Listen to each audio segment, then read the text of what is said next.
Bismillahirrahmanirrahim.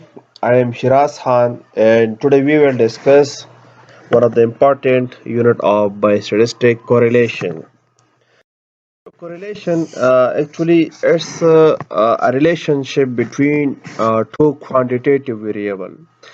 जब भी हम टू क्वांटिटेटिव वेरिएबल के दरमियान रिलेशन देखते हैं, इसमें हम ये नहीं देखते हैं कि काज और इफेक्ट क्या है, लेकिन हम जस्ट देखते हैं कि इन दोनों दो वेरिएबल का आपस में क्या ताल्लुक है, क्या रिलेशन है, पॉजिटिव है या नो रिलेशन है या नेगेटिव रिलेशन है।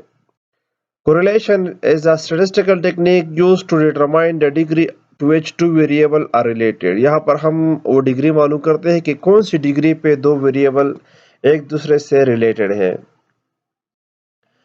स्कैटर डायग्राम हम इसके लिए करते हैं शुड बी रेक्टेंगल कोऑर्डिनेट, और जो भी वेरिएबल आप जिसकी कोरिलेशन चेक करते हैं शुड बी क्वांटिटेटिव। एक वेरिएबल जब जिस तरह आप स्कैटर डायग्राम ड्रा करते हैं रेक्टेंगल इस तरह, तो एक आपकी जो इंडिपेंडेंट वेरिएबल है वो एक्स एक्सेस पे आएगा और आपके डिपेंडेंट वाई एक्सेस पे आएगा, और ये पॉइंट्स एक दूसरे को कभी ज्वाइन नहीं करते हैं। There would be no frequency table. Just like यहाँ पर आप दे सकते हैं, ये आपके वाई एक्सेस है जहाँ पर आप डिपेंडेंट वेरिएबल को रखते हैं और एक्स एक्सेस पे आप डिपेंडेंट वेरिएबल। तो फॉर एग्जांपल आप दो वेरिएबल चेक करते हैं कि स्टडी आवर्स और जीपीए। जीपीए आपका डिपेंडेंट है स्टडी आवर पर, जीपीए डिपेंडेंट है तो वाई पे आएगा, और स्टडी आवर इंडिपेंडेंट है तो एक्स पे आएगा। तो इस तरह आप दोनों वेरिएबल को प्लेस कर सकते हैं। फॉर एग्जांपल अगर हम वेट पर केजी और सिस्टोलिक ब्लड प्रेशर का कोरिलेशन चेक करते हैं कि जिनका वेट 68 है उनकी मीन 120 सिस्टोलिक ब्लड प्रेशर है, 69 एज वाली का 125 है, 85 का 140, 83 का 160 एंड सो ऑन। तो इस डायग्राम में आप देख ले, ब्लड प्रेशर डिपेंडेंट है किस चीज पर, वेट पर। वेट इंडिपेंडेंट है तो इसलिए हमने इसको वाई एक्सेस पे रखा है, एक्सेस पे रखा है, और ब्लड प्रेशर आपके डिपेंड करता है वेट पर। तो जितना वेट बढ़ता जा रहा है इतना ब्लड प्रेशर भी ऊपर की तरफ जा रहा है। तो ये जब सेम अगर ये एक वेरिएबल इंक्रीज होता है, यहाँ पर वेट इंक्रीज हो रहा है, जहाँ पर 60 है यहाँ पर 70, 80, 90, 100, 110, 120। तो 70 वाले का ब्लड प्रेशर है 120, 125, 130, और जब ये 90 और 80 के दरमियान पहुंचा है तो ये 140 तक गया है, 180 तक गया है, और जब ये 90 से ऊपर आया है तो 140। तो इस तरह ये एक पॉजिटिव रिलेशन शो कर रही है। यहाँ पर आप देख लें कि ये लाइन इस अगर इस सीमत में जा रही है तो डेफिनेटली ये आपको शो कर रहा है कि ये पॉजिटिव रिलेशन है, पॉजिटिव रिलेशन शो करती है। ये वाला लाइन अगर इस तरह लाइन होती है तो इट शो पॉजिटिव रिलेशन, अगर ये वाला लाइन है इस तरह तो ये नेगेटिव रिलेशन, अगर बिल्कुल लाइन छोड़ने के लिए तो नो। जिस तरह इसमें नेगेटिव रिलेशन है ये नेगेटिव रिलेशन है, वहां पर पॉजिटिव रिलेशन ये वाला लाइन शो कर रही थी, और यह जब आप सैंपल कोरिलेशन कोएफिशिएंट जो जिसको हम डिनोट करते हैं पी से, इसको हम पियर्सन कोरिलेशन भी कहते हैं।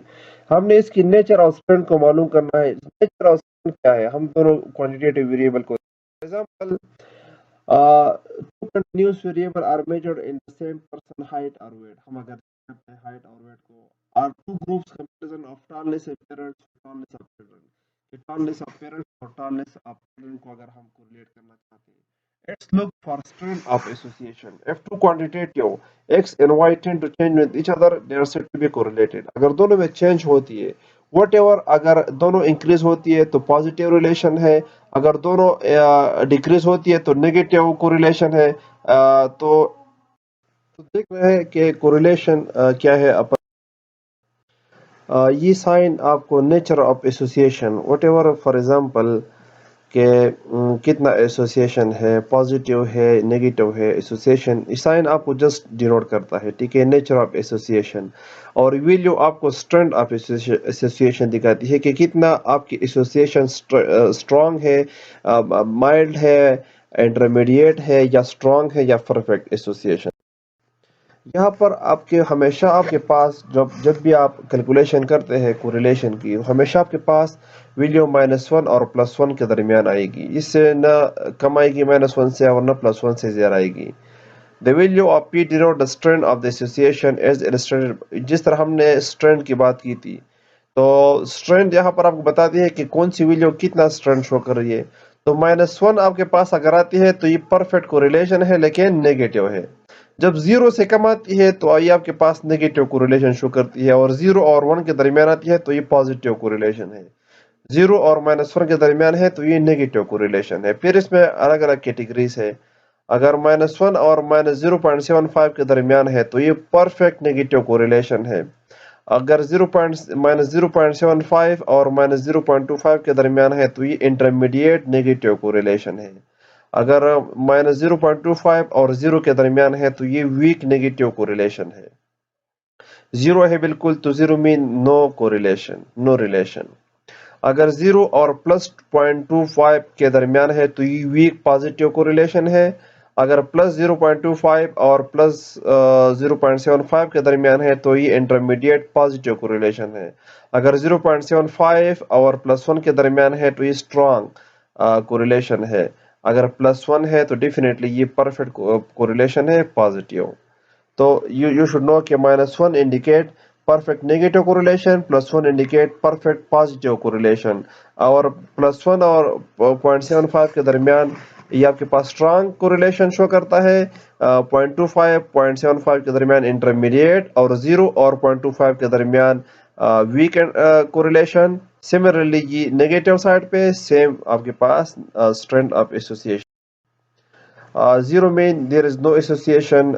0 to 0.25 weak correlation, as we have discussed. 0.25 और 0.75 mean intermediate, 0.75 और 1 के दरमियान strong correlation, और 1 indicate करता है perfect correlation। सेम वैल्यू को आप नेगेटिव साइड पे भी ले सकते हैं। कोएफिशिएंट आप कोरिलेशन को हम पियर्सन मेथड भी कहते हैं। कार्ल पियर्सन की ये फार्मूला है, यू शुड नो कि P is equal to summation of xy minus summation xy summation x summation y divided by n divided by under root summation x square minus summation x whole square divided by n summation y square minus summation y whole square divided by n। इसकी फिर आप under root लेते हैं नीचे वाले denominator. तो ये इसकी फार्मूला है। अगेन अब हमने इन दोनों की कोरिलेशन मालूम करना है कि हमारे पास age in years and weight in KG. जब 7 ईयर्स और वेट कितना था, 12 था। जब 6 ईयर्स थी एज तो वेट 8 था। जब एज 8 ईयर्स थी तो वेट 12 था। 5 10 6 इस तरह सवाल। उसी डेटा को आपने इस फार्मूला में फिट करना है। Let's do it in white board पे कर लेते हैं इसको। So now we do example on correlation. Correlation पे एक example कर लेते हैं। हम दो वेरिएबल हमने लिए है, एज और वेट। तो एज हमारे पास इंडिपेंडेंट वेरिएबल है और वेट डिपेंडेंट है। वेट एज पे डिपेंडेंट है, एज वेट पे डिपेंडेंट नहीं है। तो एज हमारे पास इंडिपेंडेंट है और ये हमारे पास एक्स पे होगा क्योंकि ये इंडिपेंडेंट है, इंडिपेंडेंट। और वाई हमारे पास डिपेंडेंट है। तो हमने इसके फार्मूला क्या है कि summation of X Y minus summation of X summation of Y divide by N, और divide by summation of X square minus summation of x whole square divide by N summation of Y square minus summation of Y whole square divide by N under root. ये formula है। ये सारे values के लिए हमने अभी set करना है कि ये सारे वैल्यू को हम कैसे मालूम करते हैं। तो सबसे पहले हम एक्स लिखते हैं और फिर वाई लिखते हैं। एक्स हमारे पास क्या है, 7 6 8 5 6 9। वेट वाई हमारे पास क्या है, 12 8 12 8 12 10 11 13। हमने क्या क्या मालूम करना है, एक्स स्क्वायर को भी मालूम करना है, वाई स्क्वायर को भी मालूम करना है और एक्स वाई को भी मालूम करना है। तो एक्स स्क्वायर हम मालूम करेंगे यहाँ पर। 7 की स्क्वायर अगर हम ले लेते तो 49 आएगा। 6 की अगर हम स्क्वायर ले लेते तो 36 आएगा। 8 की स्क्वायर लेंगे तो 64। 5 की स्क्वायर लेंगे तो 25। 6 की स्क्वायर 36। 9 की स्क्वायर लेंगे 81। अब हम y की स्क्वायर लेते हैं। 12 की स्क्वायर ले ले तो 144। 8 के स्क्वायर ले ले तो 64, 12 के स्क्वायर ले ले तो 144, 10 के स्क्वायर ले ले तो 100, 11 के स्क्वायर ले ले तो 121 आएगा। 11 के अगर हम स्क्वायर ले ले और 169 आएगा ये, सही है। अब हमने एक्स वाई भी मालूम करना है, क्योंकि यहाँ पर एक्स वाई भी हमारे पास है, एक्स वाई, तो एक्स वाई को भी मालूम करना है। एक्स वाई का मतलब एक्स वाई में क्या करे, मल्टीप्लाई करे। तो आप 7 को 12 से मल्टीप्लाई करें, क्या आएगा 84, 8 6 को मल्टीप्लाई करे तो 48, 12 को 8 पे करे तो 96, 10 5 50, 6 11 66, 13 9 117। अब आपने समेशन ऑफ एक्स वाई मालूम करना है, तो समेशन ऑफ एक्स वाई हमारे पास ये पूरा समेशन ऑफ एक्स वाई है हमारे पास। समेशन ऑफ एक्स वाई क्या है, ये सारे को आप ऐड कर ले, 461। हमने समेशन ऑफ एक्स स्क्वायर को भी मालूम करना है, तो एक्स स्क्वायर की समेशन ले ले आप 291, और समेशन ऑफ वाई स्क्वायर को भी हमने मालूम करना है, तो 742। इस सारी वैल्यू को हमने अभी फार्मूले में क्या करना है, पुट करना है। तो समेशन ऑफ एक्स वाई हमारे पास क्या है, ये इसके जगह हम क्या लिखेंगे 461 लिखेंगे, माइनस समेशन ऑफ एक्स। अच्छा, समेशन ऑफ एक्स भी मालूम करना है। समेशन ऑफ एक्स हमारे पास क्या है 41, और समेशन ऑफ वाई हमारे पास क्या है 66। तो समेशन ऑफ एक्स हमारे पास क्या है 41 मल्टीप्लाई समेशन ऑफ वाई क्या है 66 डिवाइड बाई एन हमारे पास क्या है 1 2 3 4 5 6, एन हमारे पास क्या है 6।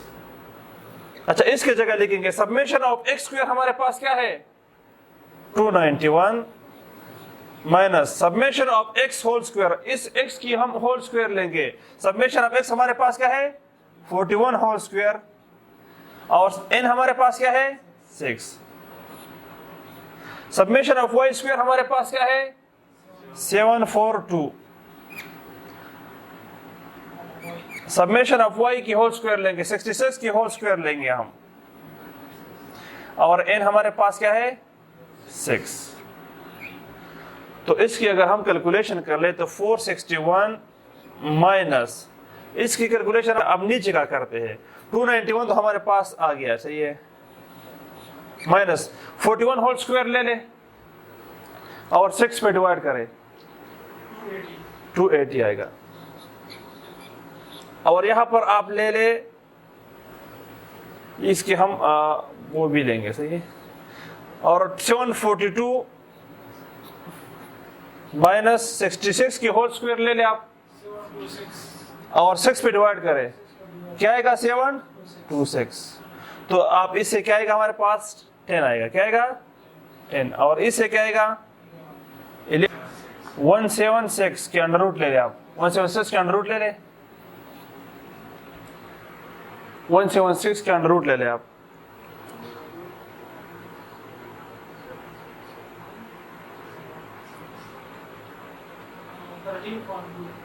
थर्टीन पॉइंट 2, और अब 10 पे डिवाइड कर ले, 10 को 13.2 पे डिवाइड कर ले, क्या आएगा आपके पास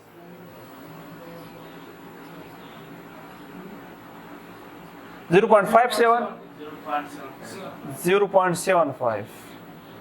तो 0.75 क्या शो करता है, कौन सी कोरिलेशन शो करता है। हमने दो वेरिएबल के दरमियान कोरिलेशन चेक करना था कि एज बढ़ेगा तो क्या इसके साथ वेट बढ़ेगा या नहीं, कोरिलेशन चेक करना था। क्या एक्स को हमने इंडिपेंडेंट पे ले लिया, वाई को हमने डिपेंडेंट वेरिएबल पे ले लिया, आप सारे इस चीज को फॉर्मूले में पुट करके कैलकुलेशन कर लिया, तो हमारे पास क्या आएगा 0.75। तो 0.75 आपके पास कौन सी कोरिलेशन शो करती है, इंटरमीडिएट कोरिलेशन शो करती है। तो देयर इज डेफिनेटली हम कह सकते हैं कि 0.5 से ऊपर है तो हम कह सकते हैं कि एज और वेट के दरमियान कोरिलेशन है, लेकिन कौन सा कोरिलेशन।